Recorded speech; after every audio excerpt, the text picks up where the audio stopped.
Selamat datang di Omatase. Operasi Mau Tahu Sejarah. Kita telah sampai pada titik balik paling radikal dalam sejarah kepemimpinan manusia. Jika sebelumnya dunia diatur oleh hukum besi Asyur dan kemegahan mutlak Babilonia, kini kita memasuki era kekaisaran Persia, Achaemenid. Tahun 539 SM bukan sekadar angka penaklukan. Itu adalah momen di mana paradigma kekuasaan berubah dari penindasan menjadi perlindungan. Di bawah sosok legendaris Cyrus Agung, Persia bangkit bukan sebagai penghancur, melainkan sebagai integrator budaya pertama di dunia. Inilah investigasi terhadap imperium yang membuktikan bahwa kekuatan terbesar tidak terletak pada pedang, melainkan pada hati yang mampu merangkul perbedaan. Sebelum menelusuri jejak pasukan The Immortals, pastikan Anda sudah subscribe dan menyalakan lonceng notifikasi. Berikan like pada video ini dan bagikan opini Anda di kolom komentar. Mungkinkah sebuah kekaisaran besar bertahan tanpa menggunakan rasa takut sebagai alat kontrol? Dukungan Anda adalah energi bagi kami untuk terus menggali arsip sejarah yang terlupakan. Mari kita mulai. Operasi penyelidikan Kekaisaran Persia resmi dimulai. Tahun 539, SM menandai jatuhnya Babilonia ke tangan Cyrus melalui strategi yang anomali. Cyrus tidak membakar kota, ia masuk sebagai pembebas. Melalui artefak Cyrus Cylinder, ia mendeklarasikan kebebasan beragama dan mengizinkan bangsa-bangsa yang dideportasi, termasuk bangsa Yahudi, untuk kembali ke tanah air mereka. Ini adalah piagam hak asasi manusia pertama dalam sejarah. Sebuah kontrak sosial yang menyatakan bahwa raja adalah pelayan bagi keadilan, bukan tiran yang haus darah. Kebijakan ini secara instan memadamkan potensi pemberontakan yang biasanya menghantui setiap penaklukan baru di Mesopotamia. Visi Cyrus menciptakan stabilitas yang belum pernah terlihat, dengan menghormati dewa-dewa lokal dan membiarkan struktur sosial bangsa taklukan tetap utuh. Ia meminimalisir kebutuhan akan garnison militer besar di setiap kota. Rakyat tidak merasa dijajah. Mereka merasa menjadi bagian dari tatanan dunia baru yang memberikan keamanan dengan imbalan upeti yang adil. Strategi soft power ini menjadikan Persia sebagai kekaisaran multikultural pertama, di mana identitas lokal dijalin menjadi satu kesatuan yang kokoh di bawah panji dinasti Achaemenid, menciptakan loyalitas yang tulus dari rakyatnya. Secara militer, Persia tahun 539, SM adalah kekuatan yang sangat fleksibel, menggabungkan kavaleri cepat, pemanah ulung dan unit elit The Immortals. Pasukan ini berjumlah tepat 10.000 prajurit. Jika satu gugur, yang lain segera menggantikan, memberikan kesan psikologis bahwa pasukan ini tidak bisa binasa. Namun, kekuatan ini lebih sering berfungsi sebagai alat diplomasi bersenjata. Cyrus memahami bahwa musuh yang diampuni akan menjadi sekutu setia, sementara kota yang diratakan hanya akan menjadi beban ekonomi bagi kekaisaran yang sedang tumbuh. Administrasi Persia juga mulai memperkenalkan konsep satrapi atau sistem provinsi. Setiap wilayah dipimpin oleh seorang satrap yang diawasi oleh mata dan telinga raja, inspektur rahasia, yang melapor langsung ke pusat. Sistem ini memastikan keadilan raja dirasakan hingga pelosok terjauh. Dengan infrastruktur yang dirancang untuk menghubungkan kota-kota besar, Persia meletakkan dasar bagi jaringan komunikasi global pertama, memungkinkan informasi mengalir secepat lari kuda-kuda terbaik mereka, melintasi pegunungan Iran dan gurun Mesopotamia.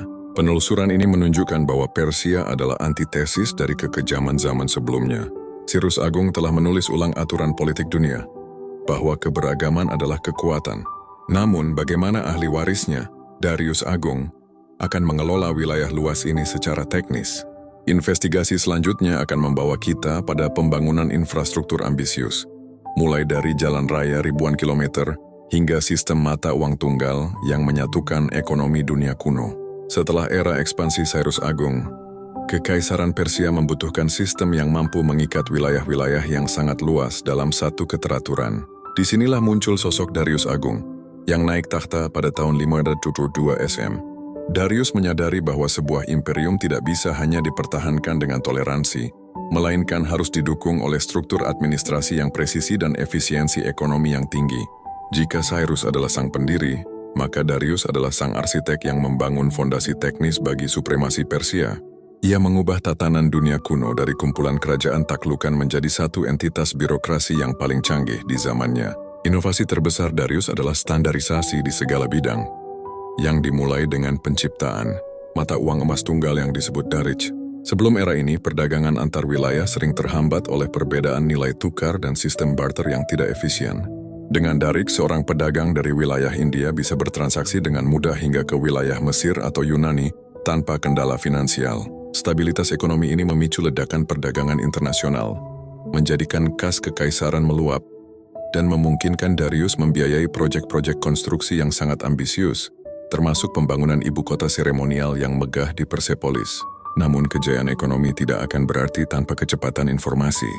Untuk mengatasi tantangan jarak, Darius membangun Jalan Kerajaan Royal Road, sebuah jaringan jalan raya yang membentang lebih dari 2.400 km dari Susa hingga ke Sardis. Jalan ini dilengkapi dengan 111 stasiun peristirahatan, di mana kuda-kuda segar selalu tersedia untuk para kurir pos. Sistem ini begitu cepat sehingga pesan dari ujung kekaisaran bisa sampai ke pusat hanya dalam waktu seminggu. Perjalanan yang biasanya memakan waktu 3 bulan bagi pelancong biasa. Efisiensi komunikasi inilah yang menjadi urat nadi kekuasaan Persia, memungkinkan raja merespons pemberontakan atau krisis dalam hitungan hari. Dalam hal birokrasi, Darius membagi kekaisarannya menjadi 20 provinsi atau satrapi, dengan batas-batas yang jelas berdasarkan etnis dan geografi. Setiap satrap atau gubernur diberikan otoritas luas untuk mengelola wilayahnya, namun mereka tetap berada di bawah pengawasan ketat pemerintah pusat. Untuk mencegah korupsi dan pemberontakan, Darius menunjuk pejabat militer dan bendahara provinsi secara terpisah dari gubernur, sehingga tercipta sistem check and balances yang efektif. Selain itu, tim inspektur keliling yang dikenal sebagai mata dan telinga raja melakukan kunjungan mendadak ke daerah-daerah untuk memastikan bahwa hukum raja ditegakkan dengan adil. Darius juga dikenal sebagai pelopor rekayasa sipil lintas benua. Salah satu pencapaian teknisnya yang paling mencengangkan adalah penggalian terusan Suez kuno yang menghubungkan Sungai Nil dengan Laut Merah. Proyek ini membuktikan bahwa Persia memiliki ambisi untuk menguasai jalur maritim dunia dan memfasilitasi perdagangan antara Mediterania dan Samudra Hindia. Prasasti yang ditemukan di lokasi tersebut mencatat kebanggaan Darius dalam menghubungkan dua perairan besar ini. Sebuah bukti bahwa kekuasaannya tidak hanya terbatas pada daratan, tetapi juga pada ambisi untuk menyatukan dunia melalui konektivitas air yang revolusioner. Di sisi lain, kemegahan birokrasi ini tidak menghilangkan identitas religius dan budaya. Darius mulai mengukuhkan Zoroastrianisme sebagai agama negara yang memberikan legitimasi moral bagi kepemimpinannya. Ia sering mengklaim dalam inskripsi-inskripsinya bahwa ia berkuasa atas kehendak Ahura Mazda, Tuhan yang melambangkan kebenaran dan cahaya. Hal ini memberikan bobot etis bagi pemerintahannya. Ia tidak hanya memerintah sebagai penakluk, tetapi sebagai penegak keteraturan kosmik melawan kekacauan. Bagi Darius, mengelola negara dengan jujur dan efisien adalah bentuk pengabdian religius yang paling tinggi. Penelusuran terhadap kepemimpinan Darius menunjukkan bahwa kejayaan Persia bukan sekadar keberuntungan sejarah, melainkan hasil dari manajemen yang jenius. Ia berhasil menciptakan sistem yang mampu bertahan selama 2 abad lebih, melintasi pergantian raja dan tantangan zaman. Namun kemegahan birokrasi dan kekuasaan absolut ini suatu saat akan berbenturan dengan aspirasi kemerdekaan dari bangsa-bangsa di perbatasan, terutama bangsa Yunani. Investigasi selanjutnya akan membawa kita pada konflik epik yang akan menguji batas kekuatan Persia di medan perang Marathon hingga Thermopylae. Keberhasilan birokrasi Darius Agung tidak mungkin bertahan tanpa sokongan kekuatan militer yang mampu memproyeksikan otoritas raja ke seluruh penjuru dunia. Kekaisaran Persia membangun salah satu mesin perang paling adaptif dalam sejarah kuno, yang kekuatannya tidak hanya terletak pada jumlah personel, tetapi pada keberagaman taktik dan teknologi yang mereka serap dari bangsa-bangsa taklukan. Di puncak piramida militer ini terdapat unit paling legendaris yang menjadi simbol ketangguhan abadi. Persia The Immortals, pasukan 10.000 abadi. Pasukan infanteri berat ini adalah garda terdepan kekaisaran, yang jumlahnya secara konsisten dipertahankan tepat 10.000 orang. Sebuah taktik psikologis yang membuat musuh percaya bahwa mereka adalah prajurit gaib yang tidak bisa binasa. Struktur pasukan Immortals dirancang dengan sistem regenerasi yang instan. Setiap kali seorang prajurit gugur, sakit atau terluka, posisinya segera digantikan oleh prajurit cadangan yang sudah terlatih. Hal ini menciptakan ilusi optik di medan perang. Formasi mereka selalu tampak utuh dan tak tergoyahkan, seolah-olah kematian tidak memiliki kuasa atas mereka. Secara teknis mereka dilengkapi dengan baju zirah sisik logam yang tersembunyi di bawah jubah warna-warni, perisai anyaman rotan yang ringan namun kuat, serta tombak pendek dan busur panah. Kombinasi senjata ini menjadikan mereka sangat mematikan baik dalam pertempuran jarak dekat maupun jarak jauh, memberikan fleksibilitas yang jarang dimiliki oleh unit militer sezaman. Selain pasukan elit, kekuatan militer Persia terletak pada keunggulan kavaleri mereka. Bangsa Persia adalah pelopor dalam penggunaan kavaleri berat dan pemanah berkuda yang mampu melakukan serangan kilat. Kuda-kuda Nisaean yang besar dan kuat digunakan sebagai kendaraan bagi para bangsawan perang yang mengenakan zirah lengkap. Kecepatan dan mobilitas kavaleri ini memungkinkan Persia untuk melakukan manuver menjepit di padang rumput yang luas, sebuah taktik yang seringkali menghancurkan formasi infanteri musuh bahkan sebelum kontak fisik terjadi. Kavaleri bukan hanya alat perang, melainkan simbol status sosial dan keunggulan teknologi peternakan yang dikembangkan di dataran tinggi Iran. Persia juga menunjukkan kejeniusan dalam mengintegrasikan teknologi dari bangsa-bangsa taklukan ke dalam mesin perang mereka. Mereka merekrut pelaut-pelaut ulung dari Fenisia dan Mesir untuk membangun angkatan laut yang dominan di Laut Mediterania. Selain itu, mereka mengadopsi mesin-mesin pengepungan dari Mesopotamia dan teknik panah dari suku-suku stepa. Keberagaman ini menjadikan militer Persia sebagai militer global pertama yang mampu bertempur di berbagai medan, mulai dari gurun pasir yang panas, pegunungan yang bersalju, hingga pertempuran laut yang ganas. Inovasi ini memastikan bahwa tidak ada satupun benteng atau wilayah yang bisa merasa aman dari jangkauan tangan raja. Salah satu inovasi teknis militer yang paling mengejutkan adalah pembangunan infrastruktur pendukung perang yang sangat masif. Saat melakukan invasi ke Yunani, para insinyur Persia di bawah perintah Xerxes I membangun jembatan ponton raksasa melintasi Hellespont dan menggali kanal melintasi semenanjung Gunung Athos. Proyek-proyek ini menunjukkan bahwa bagi militer Persia, rintangan alam hanyalah tantangan teknik yang bisa dipecahkan. Logistik yang terorganisir dengan sangat rapi memungkinkan mereka menggerakkan ratusan ribu personel lintas benua, didukung oleh rantai pasokan yang stabil melalui jalan kerajaan yang telah dibangun oleh Darius. Meskipun memiliki keunggulan jumlah dan teknologi, filosofi perang Persia tetap berakar pada konsep kepemimpinan yang etis. Raja seringkali memimpin langsung pasukannya di medan laga, menunjukkan keberanian sebagai bentuk pemenuhan mandat ilahi dari Ahura Mazda. Namun ketergantungan pada jumlah besar dan taktik pemanah jarak jauh mulai menemukan tantangan berat saat berhadapan dengan formasi falanks Yunani yang sangat padat dan berpelindung berat di medan yang sempit. Ketidakmampuan Persia untuk beradaptasi dengan taktik infanteri berat yang sangat kaku di ruang terbatas, seperti Thermopylae, mulai menunjukkan celah dalam mesin perang yang tampak tak terkalahkan ini. Penyelidikan terhadap kekuatan militer Persia mengungkap bahwa keberhasilan mereka tidak hanya bergantung pada kekuatan fisik, tetapi pada kemampuan mereka untuk menyatukan berbagai talenta militer dari seluruh dunia dalam satu komando. Mesin perang ini adalah cerminan dari kekaisarannya sendiri, luas, beragam, dan terorganisir secara sistematis. Namun saat konflik dengan Yunani semakin memanas, Persia akan dipaksa untuk menguji batas ketahanan birokrasi dan militernya. Investigasi selanjutnya akan membawa kita ke jantung spiritual kekaisaran, di mana agama Zoroastrianisme memberikan fondasi moral bagi setiap keputusan perang dan perdamaian yang diambil oleh para kaisar agung. Di balik struktur birokrasi yang rapi dan derap langkah pasukan Immortals, kekaisaran Persia digerakkan oleh sebuah visi spiritual yang mendalam dan revolusioner, Zoroastrianisme. Agama ini yang dibawa oleh Nabi Zarathustra menjadi fondasi moral bagi para penguasa Achaemenid untuk menjalankan pemerintahan mereka. Berbeda dengan agama-agama politeistik kuno yang seringkali bersifat plin-plan dan penuh dengan dewa-dewa yang bertikai, Zoroastrianisme memperkenalkan konsep dualisme kosmik antara kebaikan dan kejahatan. Inti dari kepercayaan ini adalah pertempuran abadi antara Ahura Mazda, sang pencipta yang bijaksana dan penuh cahaya, melawan Angra Mainyu, roh kegelapan dan dusta.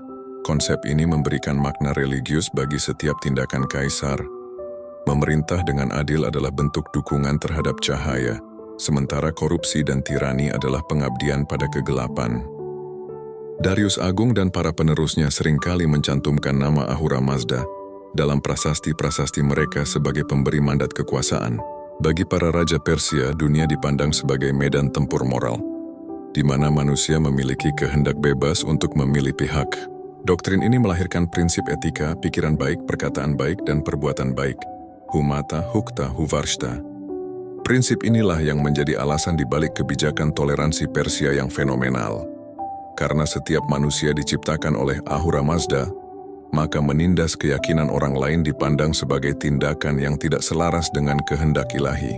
Agama ini mengubah wajah imperialisme dari sekadar penaklukan fisik menjadi sebuah misi untuk menegakkan ketertiban kosmik atau asya di atas bumi yang penuh kekacauan. Salah satu elemen unik dari Zoroastrianisme adalah pemujaan terhadap api sebagai simbol kemurnian dan kehadiran Tuhan. Api suci dijaga agar tetap menyala di dalam kuil-kuil api yang tersebar di seluruh kekaisaran. Namun Zoroastrianisme bukanlah penyembah api. Api hanyalah medium untuk memfokuskan pikiran pada cahaya batin. Konsep kemurnian ini juga sangat memengaruhi cara hidup masyarakat Persia, termasuk dalam hal ekologi. Tanah, air, dan api dianggap suci dan tidak boleh dicemari. Hal ini memicu perkembangan teknik pertanian dan sanitasi yang maju, karena menjaga kebersihan lingkungan dianggap sebagai kewajiban religius. Kebersihan fisik adalah cerminan dari kemurnian jiwa, sebuah gagasan yang jauh melampaui zaman, di mana peradaban lain masih berkutat dengan takhayul. Zoroastrianisme juga memperkenalkan konsep eskatologi yang sangat memengaruhi agama-agama besar dunia di masa depan. Mereka percaya pada adanya hari penghakiman, kebangkitan orang mati, serta keberadaan surga dan neraka. Setelah kematian, jiwa diyakini akan melintasi jembatan Chinfat. Jika amal baiknya lebih berat, jembatan akan melebar menuju alam cahaya. Namun jika dosanya lebih besar, jembatan akan menyempit hingga jiwa terjatuh ke dalam kegelapan. Keyakinan akan keadilan di akhirat ini memberikan kontrol sosial yang kuat tanpa perlu pengawasan militer yang konstan. Rakyat cenderung patuh pada hukum bukan hanya karena takut pada raja, tetapi karena takut akan konsekuensi spiritual di kehidupan selanjutnya. Secara politis, Zoroastrianisme berfungsi sebagai perekat yang menyatukan keberagaman etnis di bawah satu payung etika universal. Meskipun Kaisar Persia membiarkan rakyatnya menyembah dewa-dewa lokal seperti Marduk atau Yahweh, Kaisar sendiri tetap menjadi pelindung asya, kebenaran. Hal ini menciptakan sebuah sistem di mana raja dipandang sebagai wasit yang adil di antara berbagai bangsa. Keterkaitan antara takhta dan altar ini memberikan stabilitas jangka panjang bagi dinasti Achaemenid. Namun, keyakinan akan mandat ilahi ini juga bisa menjadi bumerang ketika kaisar mulai merasa bahwa setiap keinginannya adalah kehendak Tuhan, yang pada akhirnya dapat memicu kesombongan atau hubris yang berbahaya dalam pengambilan keputusan politik. Pengaruh Zoroastrianisme mulai meredup ketika kekaisaran menghadapi krisis kepemimpinan dan serangan eksternal. Namun benih-benih pemikirannya telah tertanam kuat di tanah Mesopotamia dan sekitarnya. Konsep tentang pertempuran antara malaikat dan iblis, serta penantian akan sosok juru selamat atau Saoshyant, menjadi warisan intelektual yang terus hidup hingga ribuan tahun kemudian. Investigasi terhadap aspek spiritual ini menunjukkan bahwa kemegahan Persia bukan hanya soal emas dan tentara, melainkan soal gagasan besar tentang moralitas universal. Namun saat cahaya Persia mulai meredup akibat konflik internal, sebuah bayangan besar dari barat mulai muncul di bawah komando seorang jenius militer dari Makedonia. Investigasi terakhir akan mengungkap bagaimana kemegahan ini akhirnya runtuh di tangan Alexander Agung. Setelah berabad-abad mendominasi dunia dengan sistem birokrasi dan toleransi yang tak tertandingi, Kekaisaran Persia mulai menunjukkan tanda-tanda kelelahan struktural pada pertengahan abad ke-4 SM. Intrik internal di dalam istana, suksesi yang berdarah, dan pemberontakan di berbagai satrapi mulai menggerogoti stabilitas yang telah dibangun oleh Darius Agung. Di tengah kerapuhan ini, muncul sebuah ancaman baru dari barat yang tidak pernah dibayangkan oleh para kaisar Achaemenid. Alexander dari Makedonia, seorang jenius militer muda yang membawa visi penyatuan timur dan barat, meluncurkan invasi masif yang akan mengubah peta dunia selamanya. Tahun 334 SM menandai awal dari akhir kemegahan Persia, saat Alexander melintasi Hellespont untuk menantang otoritas Darius III. Pertempuran-pertempuran besar di Granicus, Issus, dan puncaknya di Gaugamela pada 331 SM memperlihatkan benturan antara dua filosofi militer yang berbeda. Meskipun Persia memiliki jumlah pasukan yang jauh lebih besar dan kavaleri yang unggul, Mereka gagal membendung formasi falanks Makedonia yang padat dan taktik kavaleri pendamping Alexander yang sangat agresif. Darius III yang terjebak dalam birokrasi militer yang kaku dan medan tempur yang tidak menguntungkan, terpaksa melarikan diri, membiarkan pusat-pusat kekuatan Persia terbuka lebar bagi sang penakluk muda. Jatuhnya Babylon dan Susa secara berurutan mengirimkan pesan yang jelas bahwa era kedaulatan Achaemenid telah berakhir. Puncak dari tragedi ini terjadi di Persepolis, permata arsitektur dan pusat spiritual kekaisaran. Pada tahun 330 SM, Alexander memasuki kota tersebut dan menyita kekayaan yang luar biasa besar dari kas negara. Namun apa yang terjadi selanjutnya tetap menjadi salah satu perdebatan paling kelam dalam sejarah. Persepolis, dengan segala kemegahan ukiran dan simbol toleransinya, dibakar hingga rata dengan tanah. Beberapa catatan menyebutkan ini adalah tindakan balas dendam atas pembakaran Athena oleh Persia 1 abad sebelumnya. Sementara yang lain menyebutnya sebagai kecelakaan saat pesta kemenangan yang liar. Apapun penyebabnya, api yang melahap Persepolis melambangkan padamnya cahaya kekaisaran Persia yang telah menerangi dunia selama 200 tahun. Alexander tidak hanya datang sebagai penghancur. Dalam banyak hal, ia justru sangat mengagumi sistem yang telah dibangun oleh Cyrus dan Darius. Setelah kematian Darius the Traitor yang dikhianati oleh bawahannya sendiri, Alexander memberikan penghormatan terakhir secara terhormat dan menghukum para pembunuh raja tersebut. Ia mulai mengadopsi gaya berpakaian Persia, menikahi bangsawan Persia, dan mempertahankan sistem satrapi untuk mengelola wilayahnya. Alexander menyadari bahwa untuk memerintah dunia yang begitu luas, ia harus menjadi ahli waris dari tradisi Persia, bukan sekadar penakluk asing. Dengan cara ini, meskipun dinasti Achaemenid runtuh, struktur administratif dan budaya mereka tetap hidup dalam kekaisaran Helenistik yang baru. Runtuhnya Persia di tangan Alexander menciptakan perpaduan budaya yang dikenal sebagai era Helenisme. Pengetahuan astronomi, matematika, dan birokrasi Persia bercampur dengan filsafat dan seni Yunani, menciptakan kemajuan intelektual yang akan memengaruhi peradaban Romawi dan Islam di masa depan. Warisan Cyrus tentang toleransi dan warisan Darius tentang konektivitas jalan raya menjadi fondasi bagi setiap kekaisaran besar yang muncul setelahnya. Persia membuktikan bahwa sebuah peradaban bisa mencapai keabadian, bukan hanya melalui kemenangan perang, tetapi melalui ide-ide yang tetap relevan, bahkan setelah ibu kotanya menjadi puing-puing. Penelusuran kita terhadap kekaisaran Persia berakhir di sisa-sisa pilar Persepolis, yang masih berdiri tegak menantang langit Iran. Sejarah mereka mengajarkan bahwa kepemimpinan yang hebat membutuhkan keseimbangan antara kekuatan militer dan kebijaksanaan moral. Meskipun Alexander Agung berhasil menaklukkan tanahnya, ia tidak pernah benar-benar menaklukkan jiwa Persia yang terus bersemi kembali dalam berbagai bentuk dinasti di masa depan. Operasi penyelidikan sejarah ini mengingatkan kita bahwa setiap kekaisaran memiliki masa senjanya, namun cahaya yang pernah mereka pancarkan akan selalu meninggalkan jejak di sepanjang jalan panjang peradaban manusia. Meskipun secara politis kekuasaan dinasti Achaemenid berakhir di reruntuhan Persepolis, warisan yang mereka tinggalkan menjadi cetak biru bagi hampir seluruh kekaisaran besar yang muncul setelahnya. Persia bukan sekadar sebuah periode dalam sejarah. Ia adalah sebuah gagasan tentang bagaimana mengelola keberagaman dalam skala global. Warisan terbesar mereka adalah pembuktian bahwa integrasi budaya dan toleransi beragama bukan hanya pilihan moral yang baik, tetapi juga strategi politik yang paling efektif untuk menjaga stabilitas jangka panjang. Dari sistem hukum hingga etika pemerintahan, jejak Persia tetap hidup, menyusup ke dalam urat nadi peradaban Barat dan Timur, membuktikan bahwa sebuah imperium sejati tidak pernah benar-benar mati selama ide-idenya masih dipraktikan. Di bidang administrasi, sistem satrapi yang dikembangkan Darius Agung menjadi cikal bakal manajemen provinsi modern. Konsep pemisahan antara otoritas sipil dan militer, serta pengawasan pusat melalui inspektur independen, diadopsi oleh Kekaisaran Romawi berabad-abad kemudian untuk mengelola wilayah mereka yang luas di sekitar Mediterania. Selain itu, sistem pos Angareion yang menggunakan jalan kerajaan menjadi inspirasi bagi layanan pos modern seperti US Postal Service, yang bahkan mengadopsi moto berdasarkan deskripsi sejarawan Herodotus tentang kurir Persia.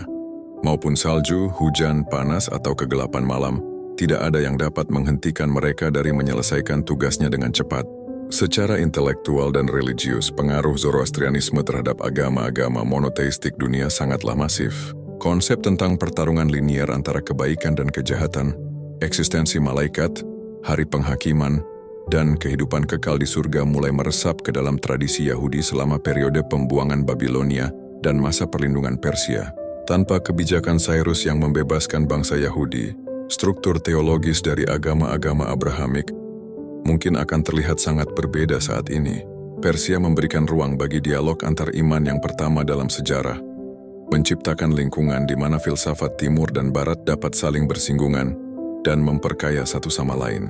Dalam aspek ekonomi, pengenalan mata uang standar Darich meletakkan dasar bagi perdagangan global yang terintegrasi.